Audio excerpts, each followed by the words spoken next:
They called her a runaway, a bounty on two legs. But by the winter of 1805, soldiers in New York whispered her name like a curse. She vanished into the forests and frozen passes beyond the Hudson, where patrols marched in tight lines and never returned. Muskets were found snapped in half. Footprints ended in blood and silence. Over 200 trained soldiers, men sent by the state to drag her back in chains, were swallowed by a woman who refused to be owned. No courtroom ever heard her defense. No history book recorded her strategy. Only the bodies spoke.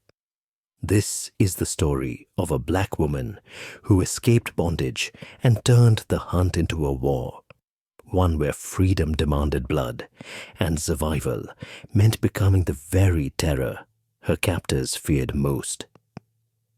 The snow fell thick over the Hudson Valley that January morning in 1805, blanketing the world in a silence so complete that Sarah could hear her own heartbeat thundering in her ears.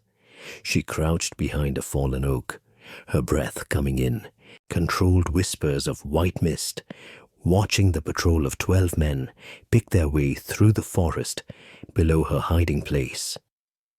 They were looking for her. They had been looking for her for 7 months now.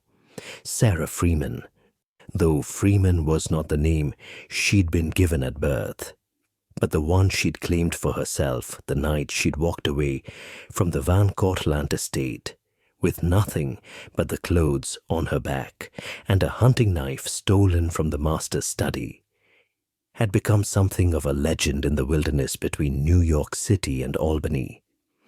The broadsheets called her the Phantom of the Highlands.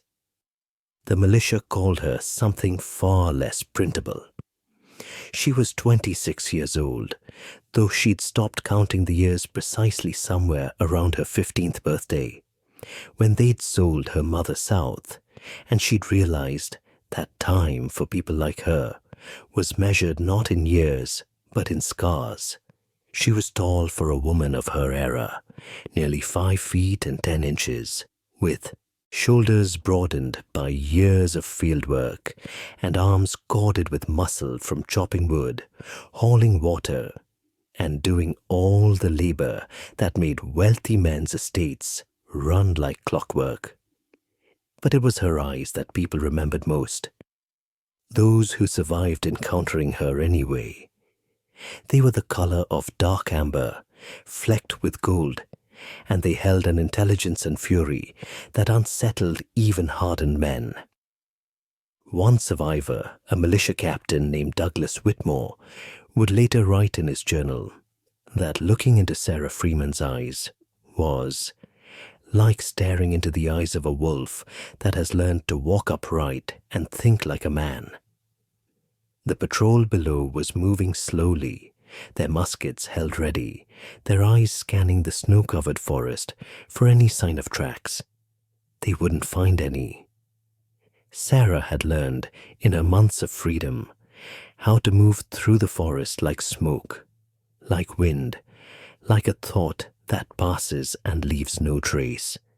She'd learned it from old Jacob, the Lenape man who'd lived in a cave in the mountains and traded furs before the fevers took him 3 months back. In the weeks before he died, he taught her things: how to read the forest, how to become part of it, how to survive, and how to kill. Sarah hadn't wanted to kill anyone, not at first. That first night, when she'd run, she'd simply wanted to be free.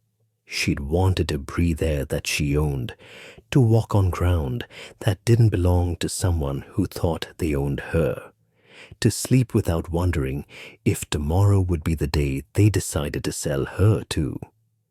But freedom, she'd learned, had a price written in blood. The first man who died had been a bounty hunter named Silas Crenshaw, a rat-faced man with tobacco-stained teeth who tracked her for 3 weeks before finally cornering her in a ravine north of Peekskill. He'd been so confident, so certain of his superiority, that he'd made the mistake of getting close before trying to bind her wrists. The knife had slipped between his ribs with surprising ease, and Sarah had stood there, shaking, watching the light fade from his eyes, understanding with crystalline clarity that there was no going back now. She was a runaway. She was a murderer. She was hunted. She was free. That had been in June. By July, 3 more bounty hunters had tried their luck. By August, the Van Cortlandts had offered a reward of $200, a fortune, for her capture, dead or alive. Preferably alive, so they could make an example of her, but dead would do. By September, the reward had risen to $500, and the state militia had gotten involved. That's when things had truly begun. Captain William Hendricks of the New York State Militia was a practical man, a veteran of the Revolutionary War who'd fought alongside General Washington himself at Yorktown. He'd faced British regulars, Hessian mercenaries, and loyalist raiders. He'd survived winter at Valley Forge. He did not believe in ghosts, specters, or phantom women who could kill armed men without leaving a trace. But after 3 months of chasing Sarah Freeman through the Hudson Highlands, he was beginning to reconsider his position on the supernatural. 18 men, his lieutenant, a young man named Thomas Brewster, said quietly as they examined the latest scene. 18 men in 12 weeks.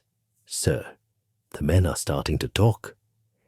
They were standing in a clearing 15 miles north of Tarrytown, where a patrol of 6 militiamen had been found at dawn, arranged in a circle around their dead campfire. Each man had died differently, one with his throat cut, another with a musket ball through the eye fired from his own weapon, a third with his skull caved in by what appeared to be a rock, and so on. But all had died silently enough that none had managed to fire a shot or cry out a warning that might have saved his companions. "Let them talk," Hendricks said, though his own hands were trembling slightly as he examined the bodies. "What else can they do?" The truth was that Hendricks was out of options. Every conventional tactic he'd tried had failed. Tracking parties sent out returned smaller than they'd left, if they returned at all. Ambushes were somehow reversed, with his own men ending up ambushed instead. Guard posts were found abandoned. The guards themselves discovered days later, dead, their weapons missing. Sarah Freeman had become a one-woman insurgency, and she was winning. The broadsheets, of course, had seized upon the story with relish. Some painted her as a monster, a savage beast in human form who murdered innocent men in their sleep. Others, particularly the abolitionist papers that were beginning to circulate more freely in the northern states, portrayed her as a freedom fighter, a symbol of resistance against the institution of slavery. The truth, as Hendricks was beginning to understand, was probably more complicated than either narrative allowed for.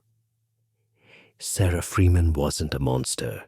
She was a cornered animal fighting for survival with every tool at her disposal, and she was extraordinarily good at it.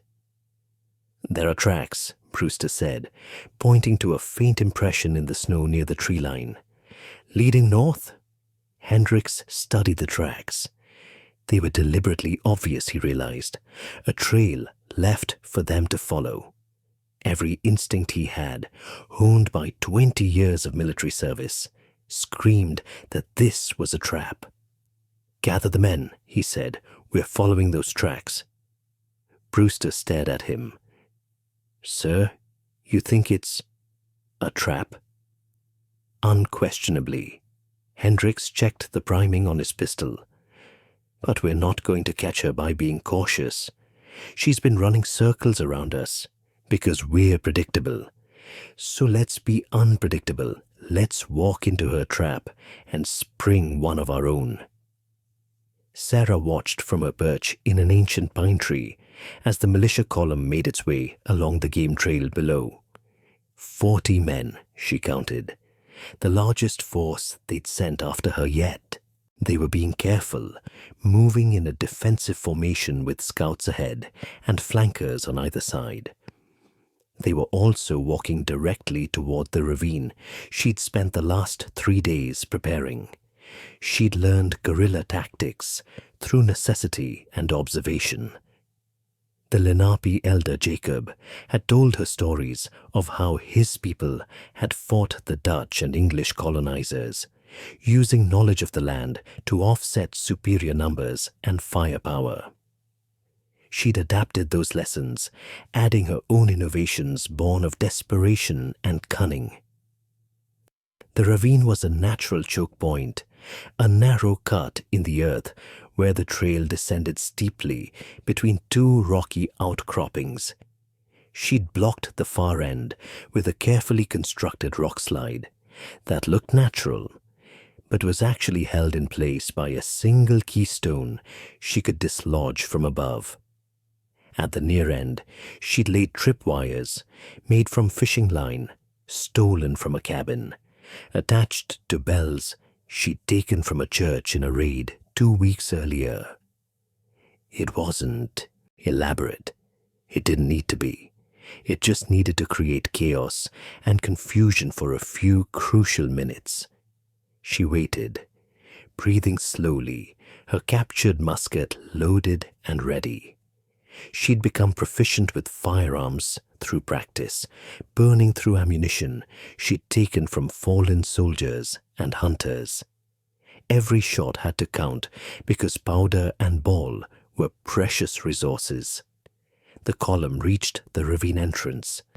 The commander, she recognized him from previous encounters, Captain Hendricks, the one with the scarred face and the intelligent eyes, held up his hand to halt the advance. He was studying the ravine with suspicion. Good, Sarah thought. He was learning. That made him dangerous, but it also made him predictable in a different way. He would be cautious. He would send scouts ahead. 3 men detached from the column and entered the ravine carefully, their muskets sweeping left and right, their eyes alert for any sign of danger. Sarah let them pass beneath her position. Let them reach the blocked far end. Let them turn around to signal the all clear. Then she cut the rope, holding the keystone in place. The rock slide sounded like thunder as tons of stone and earth crashed down, sealing the far end of the ravine completely and cutting off the scouts' retreat.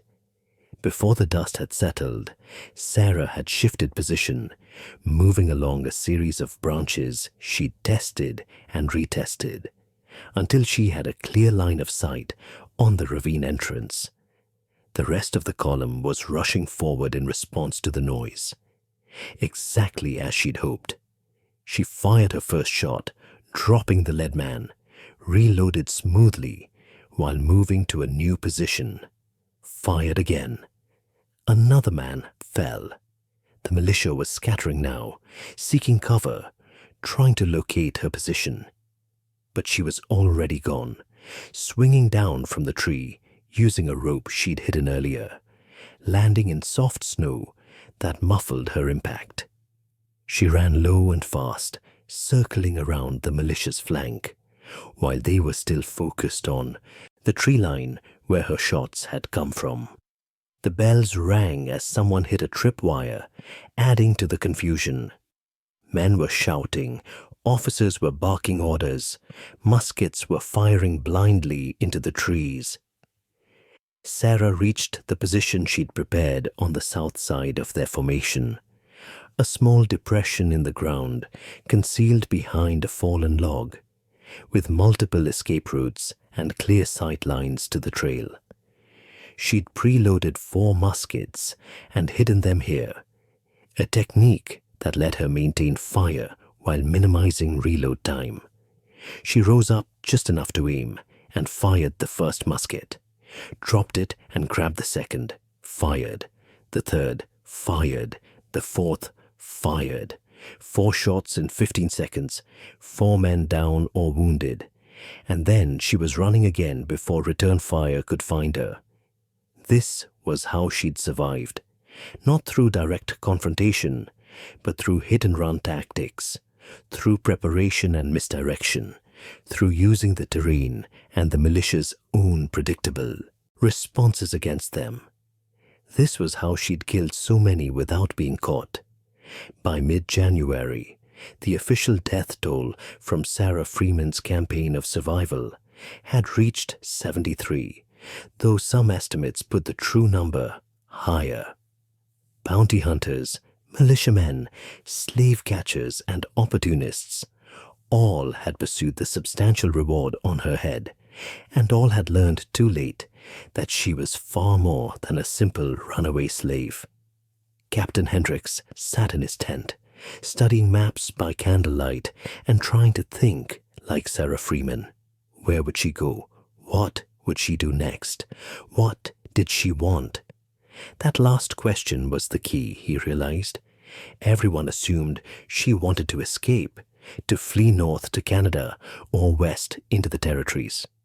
But if that were true, she would have done it months ago. She'd had dozens of opportunities to slip away and disappear. Instead, she stayed. She fought. She killed. Why? Sir, Lieutenant Brewster entered the tent, his face pale. We've received word from Albany. The governor is displeased with our progress. He's threatening to call in federal troops. Hendricks laughed bitterly. Federal troops to hunt down one woman. How the mighty have fallen. Sir, some of the men are talking about deserting. They're saying she's cursed, that she's made a bargain with dark powers. They're saying that anyone who goes after her dies. And what do you think, Lieutenant? Brewster was quiet for a moment. I think she's just a very angry, very capable woman who refuses to be enslaved. And I think we've underestimated her from the beginning because of what she is. And what is she? Human, sir. Just human. Which somehow makes it worse. Hendricks nodded slowly. The lieutenant was right, of course. They'd all made assumptions based on Sarah Freeman's status as an escaped slave, as a woman, as someone they could dismiss and underestimate. Those assumptions had cost 73 men their lives. What if we stop trying to hunt her? Hendricks said thoughtfully. What if we let her come to us? Sir, she has a pattern, Lieutenant. She strikes at patrols, at isolated groups. She avoids towns and settlements. But there's one place she keeps circling back to, one area she never strays too far from. Hendricks pointed to a spot on the map. The Van Cortlandt estate, where she escaped from. She's staying close to it, even though that's the most dangerous place for her to be. Why? Brewster studied the map. Unfinished business? Or unfinished people? Hendricks stood, his decision made. She left someone behind. I'd bet my commission on it. Someone she cares about enough to risk everything for. Sarah crouched in the darkness at the edge of the Van Cortlandt estate, watching the great house through the winter bare trees. Lights blazed in every window, far more than was usual. Soldiers were patrolling the grounds in pairs and groups, their breath steaming in the cold night air. They were waiting for her. They'd figured it out, finally. Taken them long enough. In the slave quarters behind the main house, in a small room with a dirt floor and no heat, lived an 8-year-old girl named Ruth, Sarah's daughter. The child she'd left behind when she ran, because taking a child would have made escape impossible, would have gotten them both caught or killed. Every day, for 7 months, Sarah had lived with that choice. Every night, she'd planned how to come back for Ruth. Every kill had been made with one purpose: to make them afraid, to make them understand that the cost of holding Sarah Freeman's daughter was too high. She'd thought that if she killed enough of them, if she became terrifying enough, they would let Ruth go. They would free her daughter to make the killing stop. But wealthy men didn't think like that. Wealthy men saw Ruth as bait, as leverage, as a trap. And Sarah, despite everything she'd learned about survival and warfare and the art of staying alive in a world that wanted her dead, was walking into it anyway. Because she was a mother before she was a warrior, and love made fools of even the wisest. She'd spent weeks preparing for this raid, gathering weapons and supplies, studying the estate's defenses, planning escape routes. She had 4 pistols, 2 knives, a tomahawk, and 3 muskets hidden at various points around the property. She had rope for climbing, black powder for demolition, and a dozen other tools of her violent trade. But all the preparation in the world couldn't change the fundamental mathematics of the situation. She was one person attacking a fortified position, defended by what looked like 100 soldiers. The smart thing would be to walk away, to disappear, to escape north and start over. Sarah had never been particularly good at doing the smart thing. She moved like a shadow through the outer perimeter, avoiding the patrols through a combination of timing and knowledge of the grounds.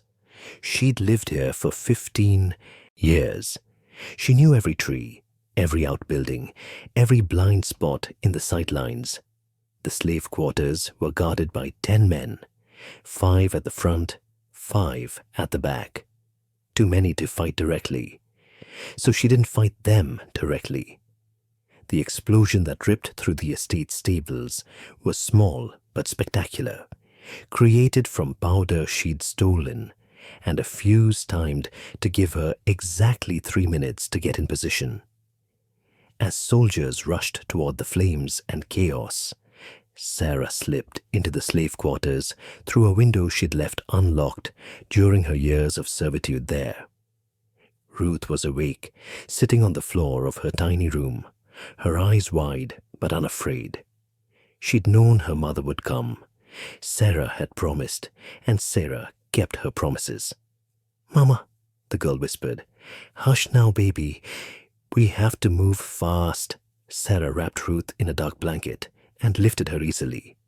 The girl weighed almost nothing, underfed and small for her age. Rage flared in Sarah's chest, but she pushed it down. Rage was a luxury. Survival required cold clarity. They made it as far as the tree line before the trap closed. Soldiers emerged from concealment all around them, muskets leveled, torches held high. Captain Hendricks stepped forward, his pistol drawn but pointed at the ground. "Sarah Freeman," he said quietly, "it's over. Put down the child and surrender."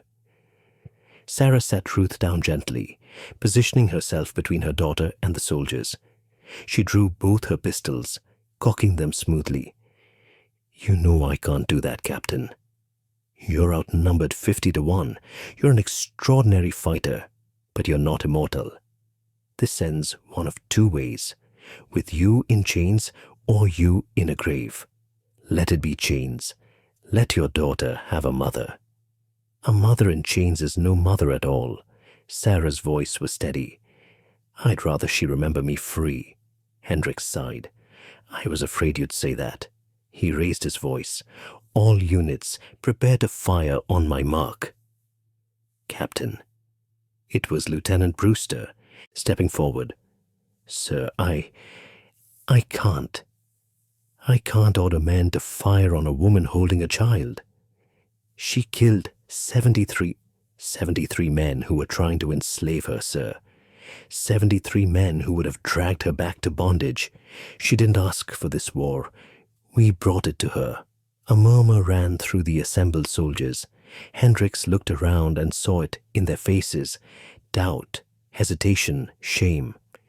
You all took an oath, he said, but his voice lacked conviction. So did you, sir, Brewster replied, when you fought for independence, for freedom. How is this different? What happened next would be debated in taverns and written about in newspapers for years afterward. The official militia report stated that Sarah Freeman was killed while resisting arrest, that she attacked first and was brought down by disciplined musket fire. But that's not what the soldiers who were there told their families in quiet conversations by the fireside. That's not what Lieutenant Brewster wrote in his personal journal, the one that would be discovered 100 years later in an attic in Albany.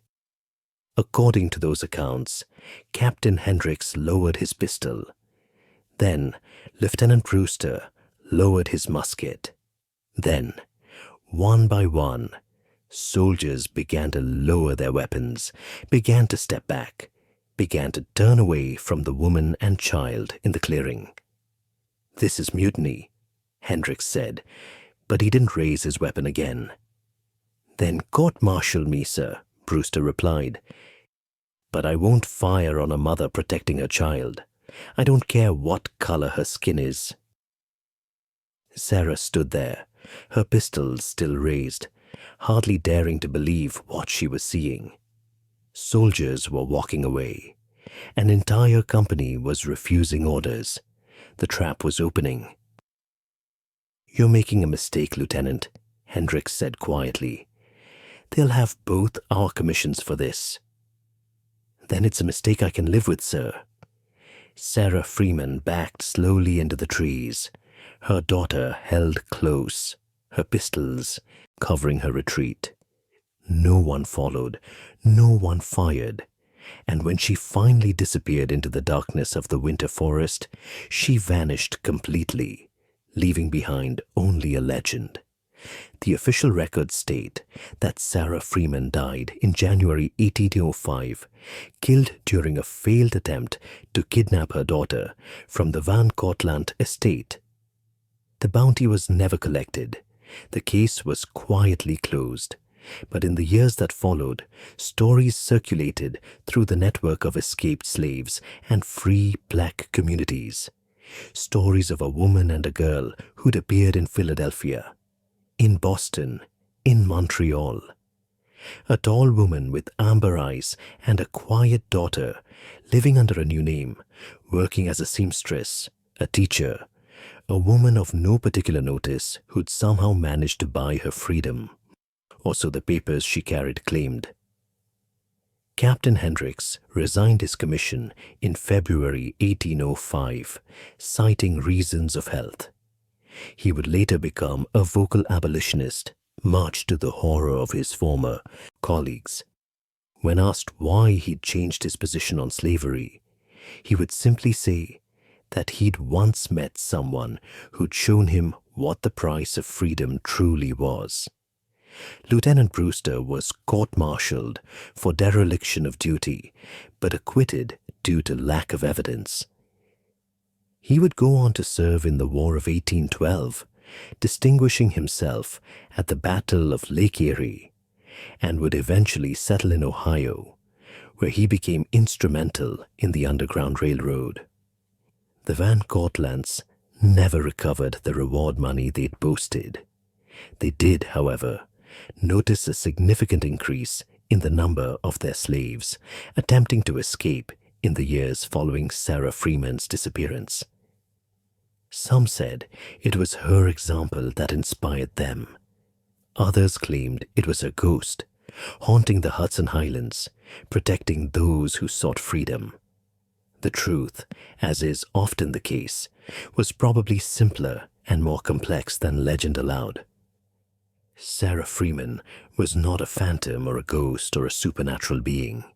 She was a woman who refused to accept bondage, who fought with intelligence and courage and fury against a system designed to break her. She killed not from cruelty, but from necessity, in a war she didn't start, but refused to lose. Whether she survived her escape, whether she and her daughter found the freedom they sought, whether they lived long lives in peace or met some darker end, these things are lost to history. But the legend remains, the legend of the woman who killed over 200 soldiers, the number growing with each retelling, in the winter of 1805, who walked through fire and blood to save her child, who showed the world that freedom was worth any price. And in the communities of the oppressed and the enslaved, that legend became something more powerful than any single person could ever be. It became hope. It became inspiration. It became proof that resistance was possible, that the chains could be broken, that one person willing to fight could shake the foundations of an unjust world. They called her the Phantom of the Highlands, the Ghost of the Hudson, the Warrior Woman of Winter. But her name was Sarah Freeman, and she was free.